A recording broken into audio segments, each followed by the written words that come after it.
Halo, bertemu kembali dengan saya, Yerenimus Erwin Indrawan, dalam mata kuliah Akuntansi Sektor Publik. Tidak terasa, kita sudah memasuki pertemuan terakhir ya, pertemuan ke-15. Oke, pada pertemuan ini saya sudah membuat contoh latihan soal yang dapat kalian lihat di menu tugas ya pada My Best. Silakan dibuka dan kemudian dikerjakan soalnya. Oke, pada pertemuan ini saya ingin berterima kasih kepada kelas ini akuntansi sektor publik ya karena telah menunaikan kewajibannya sebagai mahasiswa untuk mengerjakan tugas-tugas yang saya berikan dan hasilnya cukup memuaskan ya. Rata-rata kelasnya juga cukup tinggi ya, sekitar di angka 80 ya. Terima kasih ya, sudah mengerjakan dan tidak menganggap remeh mata kuliah ini ya. Oke, itu dari saya. Kemudian pada pertemuan ke-15 ini kita akan review ya, review kembali mengenai pertemuan-pertemuan yang telah kita lewati. Seperti pada pertemuan 9 ya, kita membahas mengenai otonomi daerah dan perimbangan keuangan pusat dan daerah.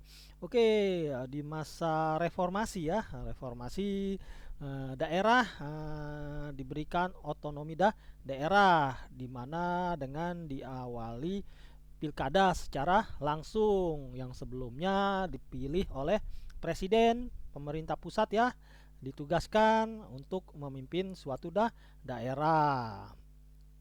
Dan rencana-rencana selanjutnya adalah apa membutuhkan keputusan dari pemerintah pusat.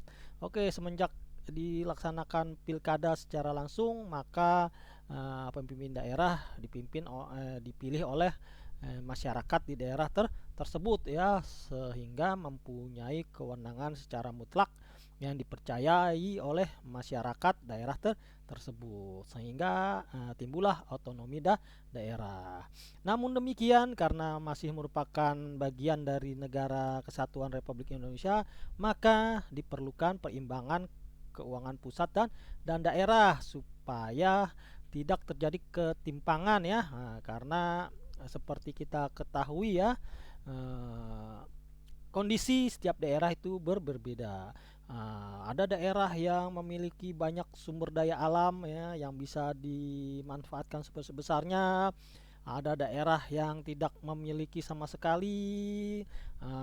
Pada zaman-zaman dahulu sebelum reformasi ya, Orde Baru ya, ada daerah-daerah tertentu hanya dikeruk sumber dayanya dan tapi tidak mendapatkan pembangunan. Nah, oleh karena itu pada otonomi daerah, setiap daerah berhak memutuskan pembangunannya masing-masing sesuai dengan kepala daerah yang telah dipilih. Nah, disinilah pemerintah pusat berperan ya, untuk memberikan bantuan ya bagi daerah-daerah yang pendapatan asli daerahnya kurang ya. Dari mana itu asalnya? Ya tentu saja diatur ya, karena kan pemerintah menarik pajak ya, menarik pajak penghasilan ya. Nah, jadi pajak yang diambil oleh negara, pemerintah pusat adalah pajak penghasilan ya, pajak penghasilan individu maupun pajak penghasilan perusahaan. Nah, jadi sebelum kalian memahami perimbangan ini, kalian juga harus mengetahui mana pajak-pajak yang dipungut oleh pemerintah pusat dan mana pajak-pajak yang merupakan pendapatan asli daerah. Nah, yang dibagikan di sini adalah pajak yang diambil, dipungut oleh pemerintah pusat dari daerah di seluruh Indonesia. Nah, inilah dibagikan. Lalu bagaimana membaginya? Nah, membaginya ada yang namanya kita sebut Dewan Perimbangan Daerah. Nah, ini Dewan Perimbangan Daerah ini harus memahami dan menguasai kondisi-kondisi di setiap daerah ya, sehingga dapat menentukan dengan bijak berapa besar dana perimbangan daerah yang diberikan. Demikian juga ada proyek-proyek yang mungkin tidak sanggup dibangun oleh daerah, itu akan dibangun oleh pemerintah pusat ya, seperti waduk ya, waduk yang ada di suatu daerah karena daerah tidak mampu kemudian diambil oleh pemerintah pusat. Nah, jadi kan yang berasal dari pemerintah pusat ini ada 3 kalau nggak salah ya, yang bagi hasil ya, penugasan khusus ya, dan satu lagi dapat kalian baca. Oke, itulah yang kita bahas mengenai pertemuan 9 mengenai otonomi daerah, di mana daerah bisa menentukan nasibnya sendiri ya, tentu saja tidak lepas dari persetujuan ada Dewan Perwakilan Rakyat Daerah atau DPRD. Jadi tidak ke pusat lagi ya.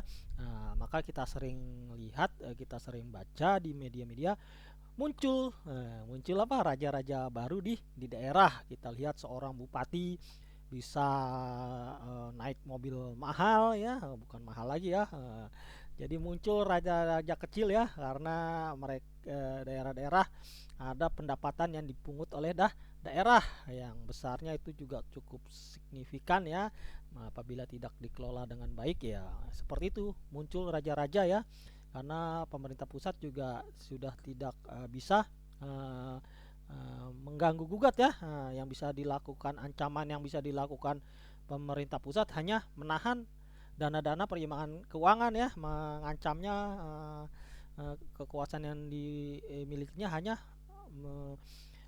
di dana perimbangan daerah ini nanti tidak saya keluarkan kalau tidak dijalankan, hanya seperti itu. Sedangkan bila daerah tersebut memiliki pendapatan asli daerah yang cukup tinggi, maka mereka dapat dengan leluasa. Oke, itulah plus dan minusnya ya. Kemudian kita masuk ke pertemuan ke-10. Pertemuan 10 kita membahas mengenai akuntansi keuangan daerah sebagai bagian dari manajemen keuangan daerah. Ya, tentu saja kalian sudah belajar ya berbagai bidang akuntansi ya, ada akuntansi manajemen, ada akuntansi keuangan. Demikian juga di dalam pemerintah daerah ya, ada akuntansi keuangan, ada akuntansi manajemen keuangan.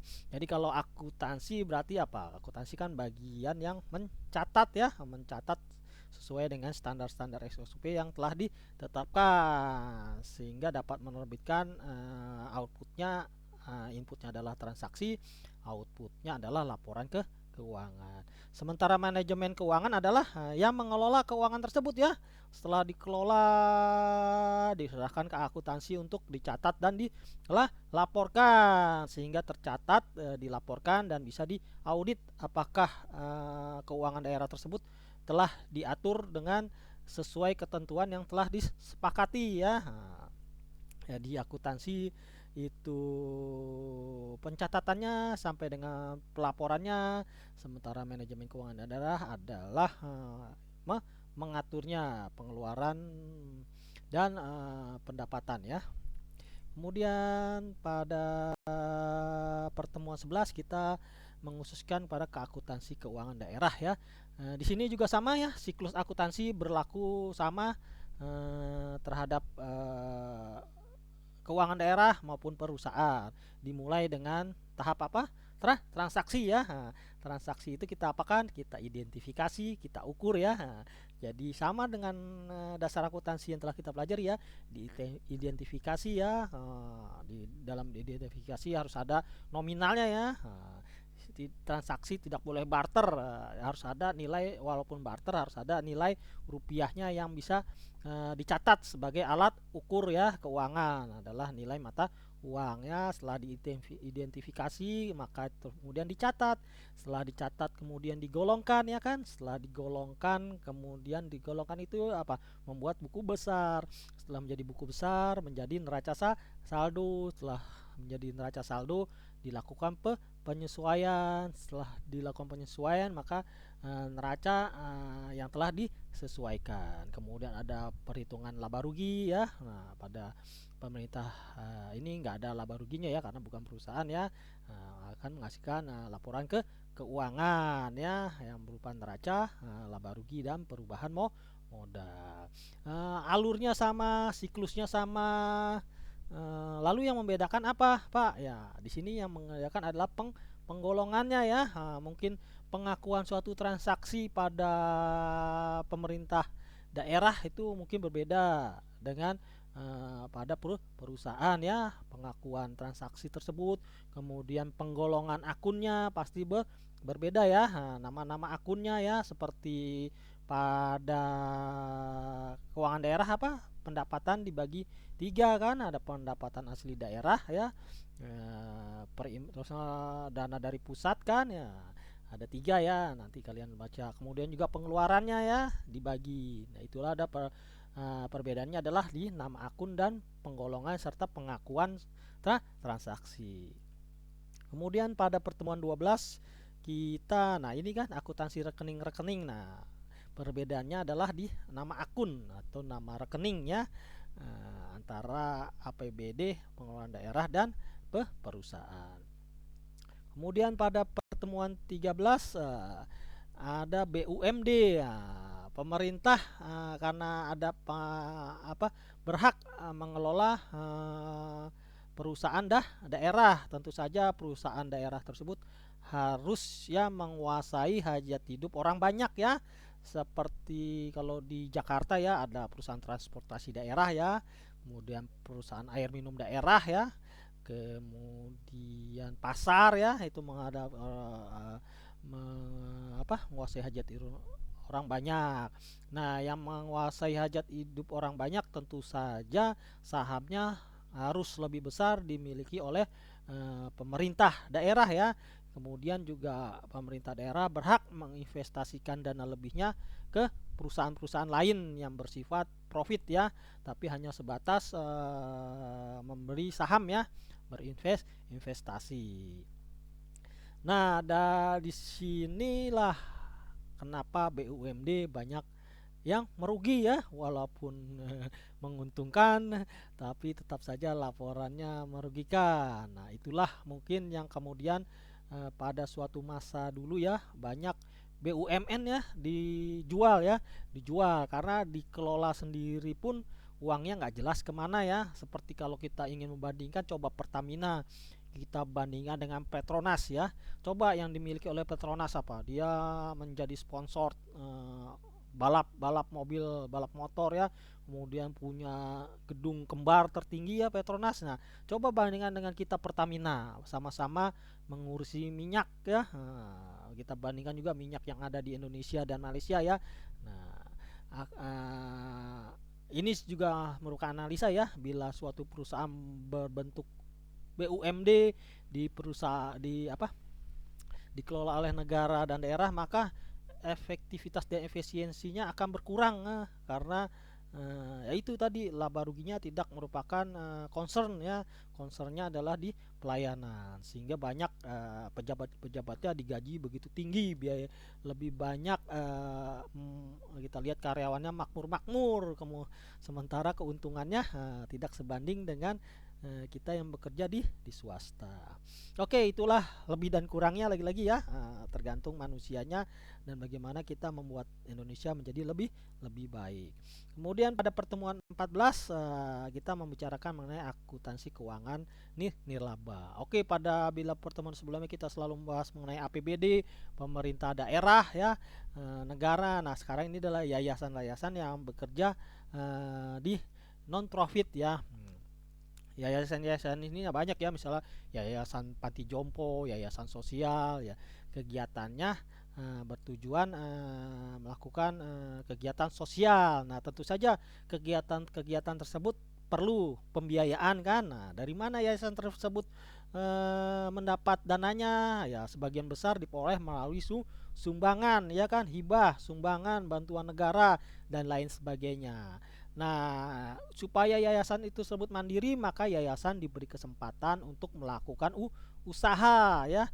Nah, dia bisa melakukan kegiatan usaha, seperti banyak yayasan mempunyai sekolah-sekolah. Nah, itu kan di sekolah-sekolah tersebut buat mencari keuntungan untuk membiayai operasional yayasannya ya kan. Jadi diberi kesempatan oleh pemerintah untuk melakukan usaha dalam rangka memenuhi biaya-biaya operasional yayasan tersebut. Yang tidak boleh adalah pengurus yayasan tersebut memperoleh keuntungan dari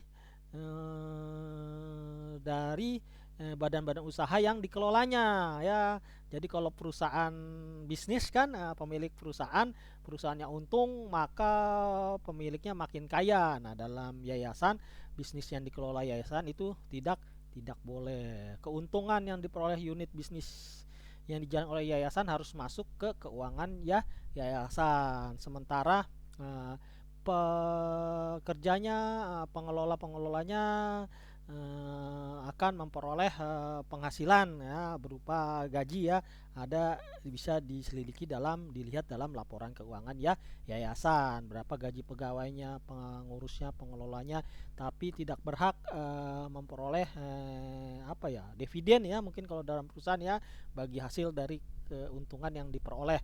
Jadi keuntungan yang diperoleh oleh yang dikelola yayasan itu sepenuhnya harus masuk ke pendapatan ya yayasan. Dari situ nanti ada laporannya kan ya. Sama seperti tadi, pendapatan dalam pemerintah daerah ada 3, di yayasan juga ada, pendapatannya juga dibagi dari beberapa macam akun ya. Nah, jadi seperti itu. Oke, kira-kira seperti itu pada pertemuan 9 dan 14 ya. Di sini yang membedakan seperti tadi ya, yaitu saat penggolongannya, nama akun-akunnya, dan pengakuan-pengakuannya, serta keuntungan yang diperoleh. Kenapa suatu negara atau daerah harus dapat menguasai bidang-bidang yang melibatkan hajat hidup orang banyak ya, supaya harganya tidak dipermainkan. Seperti saat ini minyak goreng ya, itu kan repot kan pemerintah. Karena apa? Karena pemerintah tidak memiliki perusahaan ya yang bergerak di bidang kelapa sawit.